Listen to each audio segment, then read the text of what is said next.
नमस्कार दोस्तों, जय श्री राम। भगवान राम के बारे में सुनी अनसुनी 10 कथाएं। भगवान विष्णु के अवतार श्री राम का नाम कौन नहीं जानता है। रामायण महाकाव्य के रचयिता महर्षि वाल्मीकि ने अपने ग्रंथ में लिखा है कि भगवान श्री राम में वैदिक सनातन धर्म की आत्मा कहे जाने वाले सभी गुण विद्यमान हैं। भगवान राम को पुरुषों में सबसे उत्तम पुरुष अर्थात मर्यादा पुरुषोत्तम भी कहा जाता है। आइए जानते हैं भगवान राम से जुड़े कुछ रोचक तथ्य के बारे में। दोस्तों, इससे पहले आप लोगों से एक निवेदन है कि आप हमारे चैनल को सब्सक्राइब कर दीजिए और इस कहानी को लाइक कर दीजिए। त्रेता युग में जन्मे भगवान श्री राम अयोध्या के महाराज दशरथ के सबसे बड़े पुत्र थे। लक्ष्मण, भरत, शत्रुघ्न राम के भाई थे। भगवान राम की माँ कौशल्या थीं और शेष सुमित्रा और कैकेयी के पुत्र थे। भगवान राम का विवाह मिथिला नरेश राजा जनक की पुत्री सीता के साथ हुआ था। लक्ष्मण की पत्नी उर्मिला, शत्रुघ्न की पत्नी श्रुति कीर्ति और भरत की पत्नी मांडवी थी। विवाह के पश्चात भगवान राम को राजा दशरथ ने रानी कैकेयी के कहने पर 14 वर्ष के लिए वनवास पर भेज दिया था, क्योंकि एक वचन के अनुसार कैकेयी राजा दशरथ से कुछ भी मांग सकती थी।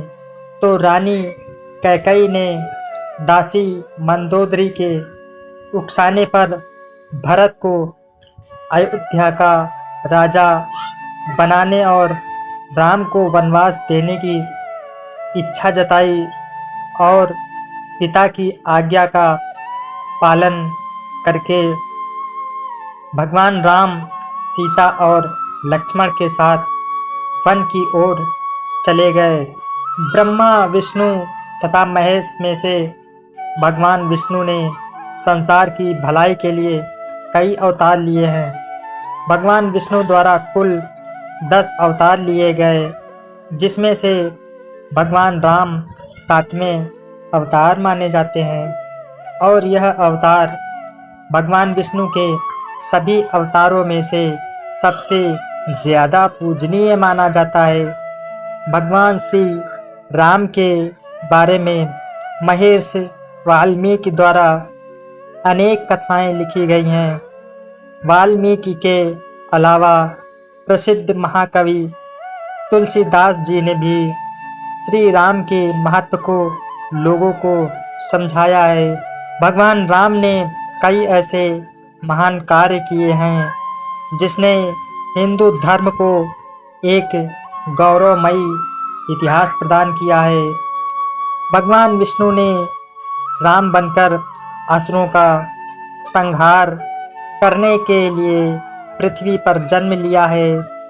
भगवान श्री राम ने मातृ पितृ भक्ति के चलते अपने पिता राजा दशरथ के एक आदेश पर 14 वर्ष तक वनवास काटा। नैतिकता, वीरता, कर्तव्य परायणता के जो उदाहरण भगवान राम ने प्रस्तुत किए हैं, वह बाद में मानव जीवन के लिए मार्गदर्शक बन गए। एक कुशल और प्रजाहितकारी राजा थे राम।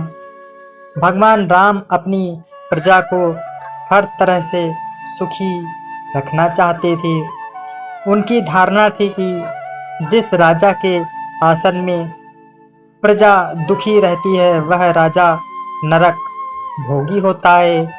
महाकवि तुलसीदास जी ने रामचरितमानस में राम राज्य की विशद चर्चा की है। माना जाता है कि अयोध्या में 11,000 वर्षों तक भगवान राम का दिव्य शासन रहा है। आदिवासियों के भगवान श्री राम वनवास के दौरान भगवान श्री राम ने देश के सभी आदिवासियों और दलितों को संगठित करने का कार्य किया और उनको जीवन जीने की शिक्षा दी। उन्होंने देश के सभी संतों और उनके आश्रमों को राक्षसों दैत्यों के आतंक से बचाया था। अपने 14 वर्ष के वनवास के दौरान भगवान राम ने भारत की सभी जातियों और संप्रदायों को एक सूत्र में बांधने का कार्य किया। चित्रकूट में रहकर भी उन्होंने धर्म और कर्म की दीक्षा ली। भारत भर में भ्रमण कर भारतीय आदिवासी जनजाति पहाड़ी और समुद्री लोगों के बीच सत्य, प्रेम, मर्यादा और सेवा का आदेश फैलाया। और यही कारण था कि राम का जब रावण से युद्ध हुआ तो सभी तरह की अनार्य जातियों ने राम का साथ दिया।